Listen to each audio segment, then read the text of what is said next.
અમરેલીના રાજુલા વિસ્તારમાં પીપાવાવ પોર્ટ દ્વારા મહીપરી યોજનાની પાઇપલાઇનમાં મીટર લગાવવાની હિલચાલ સામે સ્થાનિક લોકોએ વિરોધ નોંધાવ્યો છે। આ યોજના હેઠળ દેવપરા, ભેરાઈ, રામપરા સહિતના ગામોને પીવાનું પાણી પૂરું પાડવામાં આવે છે।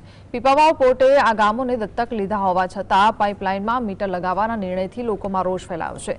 સ્થાનિક લોકો, ખાસ કરીને મહિલાઓ, પીપાવાવ પોર્ટ સામે સૂત્રોચ્ચાર સાથે ફોરવે માર્ગ પર એકઠા થયા અને વિરોધ પ્રદર્શન કર્યું। આ દરમિયાન ધારાસભ્ય હીરા સોલંકી, રાજુલા એપીએમસી ચેરમેન જિગ્નેશ પટેલ અને જિલ્લા યુવા ભાજપ પ્રમુખ ચેતન શિયાળ સહિતના નેતાઓ સ્થાનિકોના સમર્થનમાં ઘટનાસ્થળે પહોંચ્યા હતા।